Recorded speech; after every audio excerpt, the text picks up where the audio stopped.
Welcome to Conversations in the Coop. I'm your host, Trinity Director of Athletics, Drew Galbraith. It's my pleasure to be joined on today's episode by Gianna Tito of Trinity Softball. And Gianna, as you head into your senior season, just talk a little bit about the 4 years, because it's been quite a ride for you and your fellow your classmates especially.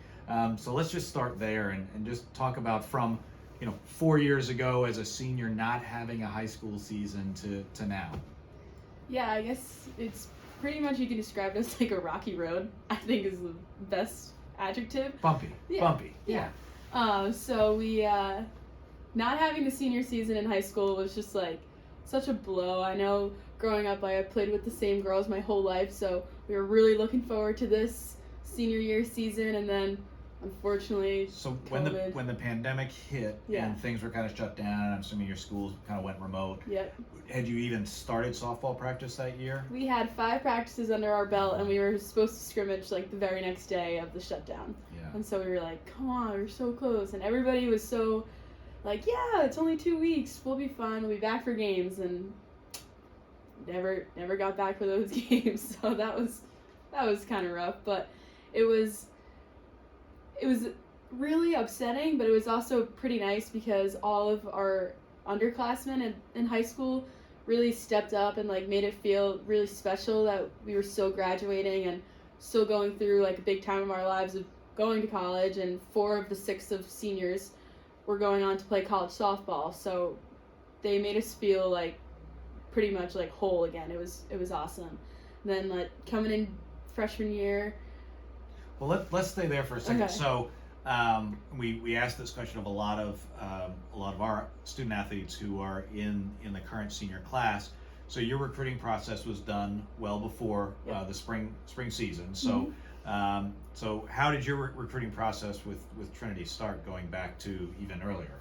Yeah, there was one time I honestly did not know Trinity existed until I was going to a softball camp up at UMass Amherst. And my friend's mom was driving my friend and I up to UMass Amherst, and along the way on 84 saw a sign for Trinity College. She was like, let's look, check it out. We got on campus, and immediately I was like, this campus is awesome. I loved how all the fields were in the same place, and everything was just kind of like its own little hub in the center here at Trinity, and I loved it. So right from there, I started emailing Coach Britt and Coach Molly at the time, and started like sending them my schedule. And then Coach Britt finally responded to one of my emails, and I was like, yes, like just come and watch my game, came and watch me play at a showcase. And then from that showcase, I guess she talked to Coach Molly, because Coach Molly watched me play up in New England, up in like somewhere in Massachusetts, when we had New England's Finest, a tournament that's like pretty well known for softballs. And so we played there. Coach Molly came, and then she invited me to come to a clinic here, and I was able to come to this clinic, meet some of the team, and after that I scheduled my overnight, because Coach Molly was like, we don't know if you're really interested in this school until you do that. So I was like, fine. Scheduled it for like the next weekend, came back up, loved being on campus. Michaela Russell was my, she was the one that housed me, and it was so awesome. She was like the best person to do it, honestly. And we hung out. She brought all of her friends that are all their athletes like over to the her room. We were all talking, hanging out. They told me their best parts of Trinity, and I was like, this sounds like the best school ever. I want to come here. And so thankfully, Coach Molly had offered a spot to another girl who ended up going to a different school, so that spot was open. So it just worked out great. She offered me the spot. I wanted to say yes, like in the office, but she was like, go home, talk to your mom about it. So I called my mom on the way home, like, Mom, I got the spot. And she was like, okay, so you're taking it, right? I'm like, yeah. She's like, let's call her tonight. I'm like, she told me I had to wait a day. So I'm like waiting, go to school the next day, come home. My mom's like, ready? I'm like, ready. So we called Coach Molly, and we were like, and I was like, accept this. And I was able to come to Trinity. It was just so awesome.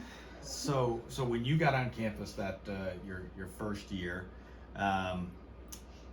Coach Molly's here, and all well and good. Mm-hmm. Pretty soon after you got here, though, she told the team that she was pregnant and likely wouldn't be coaching your first season. Mm-hmm. Talk through, like, what's going through your head as a first-year student athlete. You're getting adjusted to college, and now you get this big news dropped on you. Honestly, I didn't know anything else about it, so I was just like, okay, she's on maternity leave, she'll come back. That's all. And it was also just super interesting that Coach Britt was also pregnant at the same time, and so she was like, but I'll be back towards the end of your season. So I was like, perfect, we'll get a coach at the end of our season. Like, they must have something in the works. I honestly wasn't that stressed about it. I was just more so trying to get myself grounded into the college softball aspect, because although I've been playing softball my whole life, it's still an adjustment period from high school to college softball, especially after not playing for an entire season. And so I just kind of put my head down and started working and really just focused on myself, like playing time wise, trying to get myself on the field as much as possible.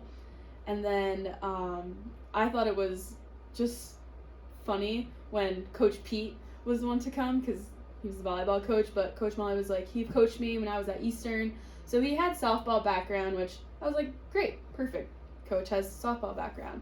And then he brought in Coach Bowman also. She also has softball background, so it was just like, it was really nice having another like support system to like have your back.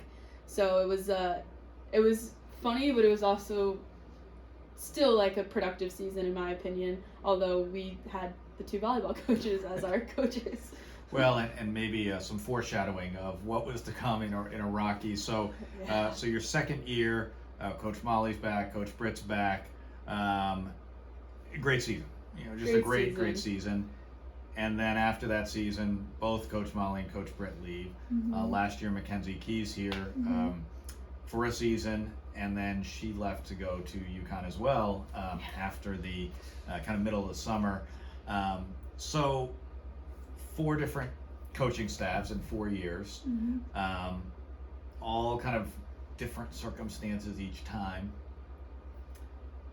How do you think that just process of adjusting each year, especially for younger classmates, has maybe shaped a little bit of your experience where you're constantly having to build these relationships with the adults, not just new teammates. Yeah. You're also, it's softball, but the culture around it kind of shifts a little bit each year. How have you kind of maybe built up some scar tissue to those sorts of things? Yeah, every time the coaches left, I know my grade, we were very just frustrated about it. We were like, come on, again? But we kind of just kept talking to ourselves, and we were like, let's just focus on our team, because although the coaches right now are coming and going, the one constant that we have is our team and our relationships with all of our teammates. So we kind of, even after our freshman year, or our first year, we had not the best relationship with some of the upperclassmen. So we were like, you know what? From now on, we're always going to incorporate the underclassmen in everything that we do. And so we started that, we kept it going, and we kind of created this team culture that we're all one big family. Everybody's able to talk to anybody and not have to worry about it. And because we had such a strong team culture, it was kind of easy to bring the other coaches in to how we play Trinity softball, because at this point it was our team. That's what we thought. It was our team, and it was just another coach coming in to like fix it up a little bit. So that was the biggest part in all the new coaching changes.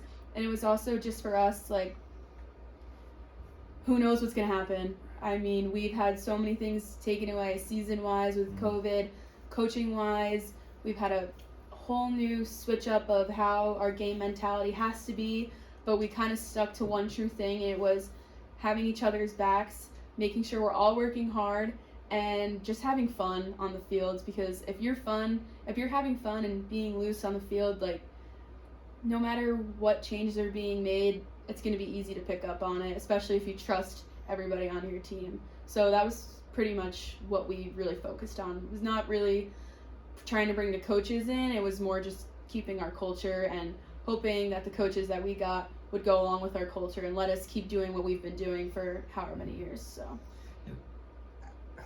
I don't want to say does that make you grow up, but in a sense it does. It forces you maybe to take on a little more maturity than probably some fellow student athletes on other teams where coach has been the same for 7 years, 15 years, 20 years, and things just kind of run. And so there's some of that mental energy. I'm sure you have friends on other teams who just don't ever have to think about a lot of the things that you and your classmates especially have had to think about. Yeah, I know my junior year, so last year, when we were still trying to find a new coach after Coach Molly had left, I remember it was I had to deal with you guys and all the admin, and so did another senior, Scarlett, and we were I know for a fact none of my other friends who are on other teams have had to really deal with you guys as much as we had to deal with you. And I guess deal with you is not the right term, but I didn't take that. just interact with you guys and try and figure out what we needed to do. We needed to figure out captain's practices, although junior year we were allowed to have captain's practices because it was the back to the old way and not the new season thing. But I was grateful that we were able to do captain's practices, because if we had our shortened season in the fall we have had my sophomore year and now this year, we would have been just relying on a coach to do everything. But it was kind of helpful that we did not have a coach and did not have to follow that season, because we were forced to make our own practice plans and kind of work from there. But the practice plans were definitely hard to come up with. A lot of people were able to go to their coach and be like, hey coach, what should we do for practice? Give us some drills. And we were just rolling with drills we did in high school, drills we did the past few years. So that was definitely a learning curve, trying to, I guess, be more of an adult than we really needed to be in college. So as you kind of roll into senior year, Coach Springer gets hired, Caitlin Patterson on board as well as an assistant coach, and we have this new NESCAC rule that allows for the fall practices. How valuable was that, just to be able to, in a sense, kind of feel out the new coaching staff and how things are going to go and what needs to be worked on? It was so helpful. Coming in last year with Coach Mack, and our first practices were in February after all of our preseason of just ourselves. It was we were going through tryouts in February. Everybody, she didn't know how really any of us played. Who knows? It was a new tryout every single year for my whole team. And having to go through that learning curve and the tryout period with Coach Springer in the fall was so helpful, because once February rolled around, we were able to start on February 5th. We all knew how she coached. We all knew where we were at. We all knew how hard we had to work. And it made it such a seamless transition into this year. And now it's even more helpful because we're starting even earlier this year for games. Last year we had 2 extra weeks to prepare and get used to games, but we have a game next week. And if we had to take that first week of a learning curve with Coach Springer, I don't think we would be where we are now. I really don't think so at all. So and a new surface to get used to. That too. Obviously, a lot of schools in the Northeast are adding artificial surfaces for softball. So how's that learning curve been for you? Yeah, I mean, it's kind of like any other learning curve that you would have. We definitely, the ball is a lot cleaner off the turf, but gotta get used to diving on that surface. It's kind of it kind of hits you back sometimes. I think it also has to do with it being freezing cold. Right. So the ground's probably frozen, but still, you gotta get used to it.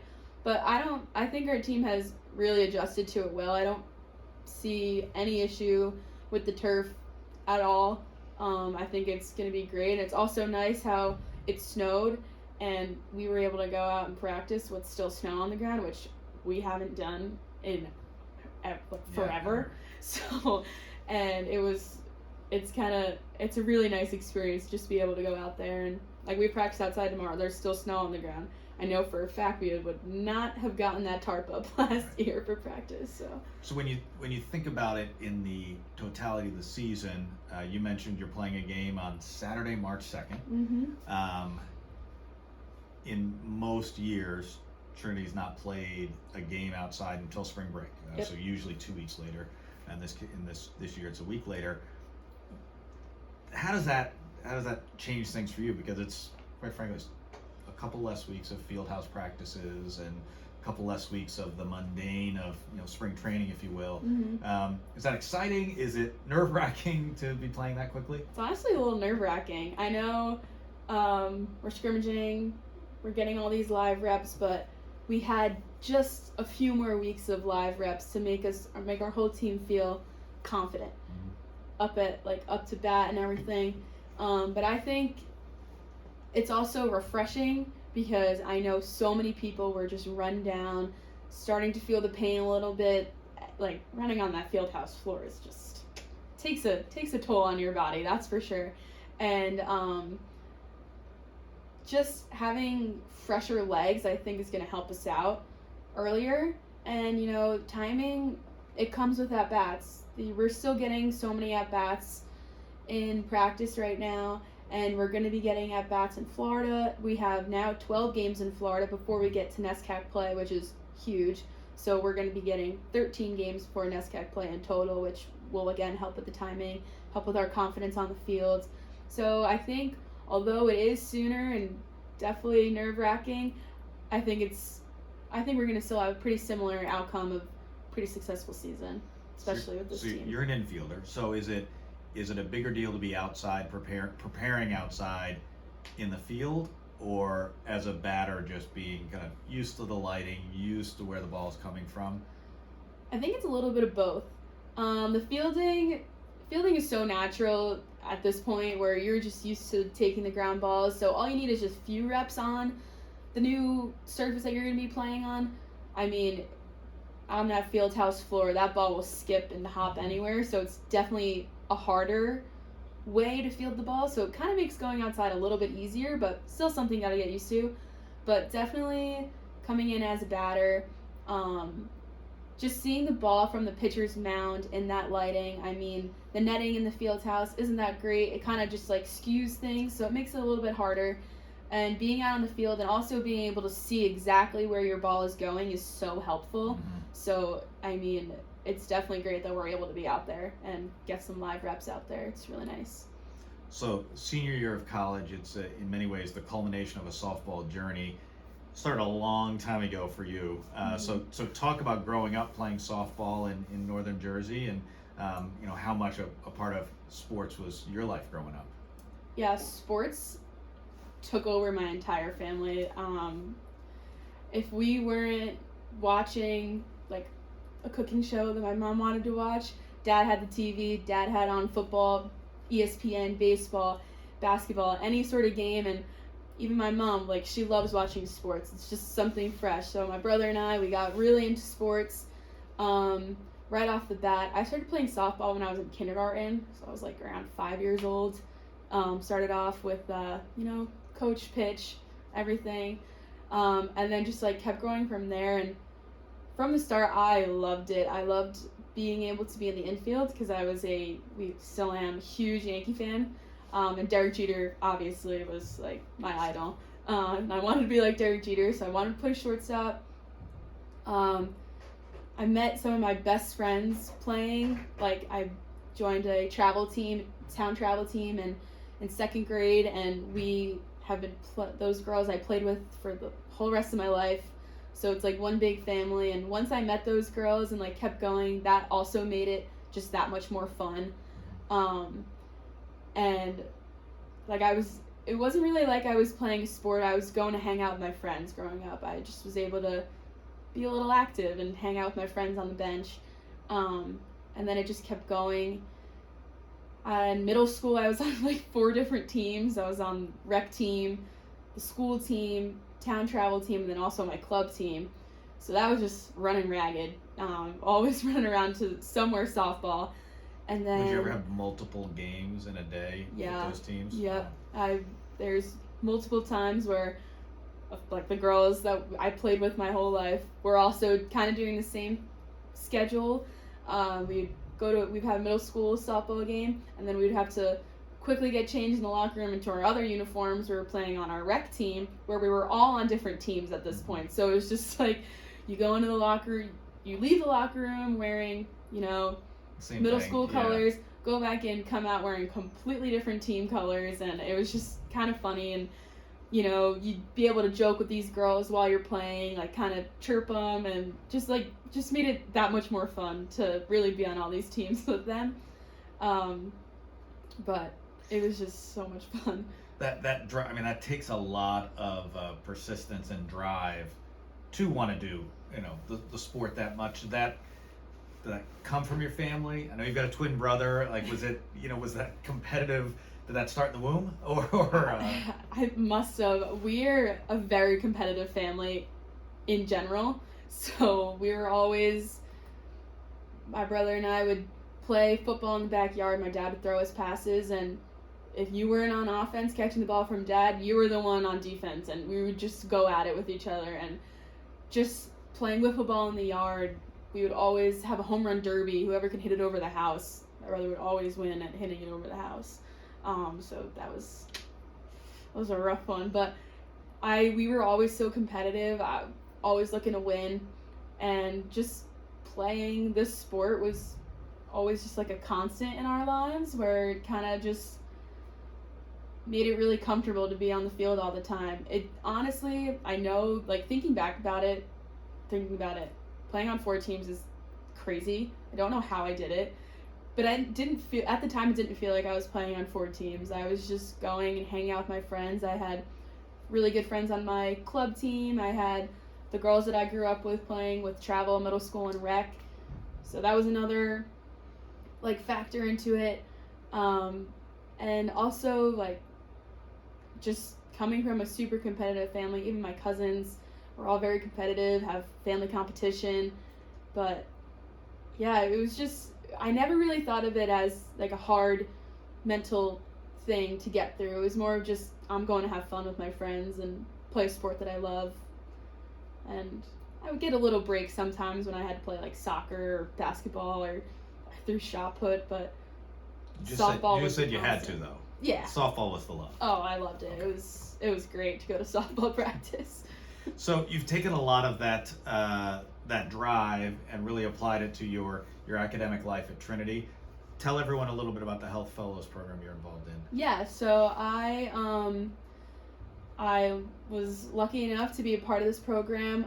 I go pretty much every day to Connecticut Children's in Farmington, and I go and I shadow Dr. Brown, who's a pediatric orthopedic surgeon, and I go in there. I'm also doing research with him on a shoulder rehabilitation protocol. There isn't a really set return to sports protocol for a shoulder injury, so kind of able to work on that, which is really exciting, and it's my first time ever really doing research, so it's also just a learning curve. But I love it. I get to go in the office with him for his clinic days. I get to go in and see patients, see all these new kinds of cases from an ACL tear to a labrum tear to even a bone bruise or anything, surgical, non-surgical, how you have to deal with different patients, and from a pediatric standpoint, really how you have to deal with their parents, because most times the parents are a little more freaked out than the children are. But it's honestly one of the best decisions I've ever made. Instead of taking classes here that I didn't really care too much about, I'm able to go to work every day and be able to be in an environment that I love. I can go into the operating room with Dr. Brown as well. I've seen a few surgeries that are so cool. I don't think I ever in my whole life would think I'd be seeing a surgery as an undergrad. So it's an awesome experience. I would suggest it to anybody. And it's not that hard if you're in season, because you just got to work around it.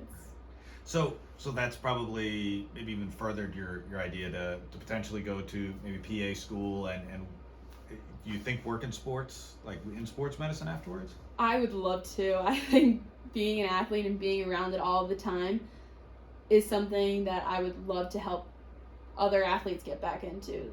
An athlete has an injury, I would love to get them back on the field doing something that they love, because it was such a prominent part in my life, and it still is. where I know if I were ever to have an injury that could take me away from softball, I would not be the same person who I am today. So I would love to give people the opportunity to get back to where they want to be and work towards that. So either sports med or orthopedics, I feel like they both go either way. But yeah, definitely would want to take my sports realm into after college and into my work life for sure. So as you think about the upcoming season, and what would be in your mind, what would be a fitting bow on it? And not just about the wins and losses, but really about the mark that you and especially your classmates have left on this program, on Trinity Athletics, on the college in general. What are the things that if you think a little bit into the future about what you want that legacy to be? I want this year to be one of the most fun years that we've had. I know last year was not, we still had fun, but our record was a little rough, so we couldn't have had as much fun. So obviously a little bit of a better record would be great. But mostly being able to show up with my team and have everybody on the same page, like ready to go, having fun, making our inside jokes and our cheers on the bench like we always do, and just having like laughs on the field. Obviously winning is great, and having a great season for myself, batting or fielding wise, that's great. But I think overall, I just can't wait to have one more season with my team and be able to have all these memories that'll probably last for the rest of my life, because this is my last season. I gotta make it the best one. Well, Gianna, we're rooting for you and all of your teammates this year, and thank you for everything you do for Trinity Athletics as well. That'll do it for this conversation of the Coop. For all the latest news, scores, and schedules, go to bantamsports.com. Follow us on social @bantamsports. Until next time.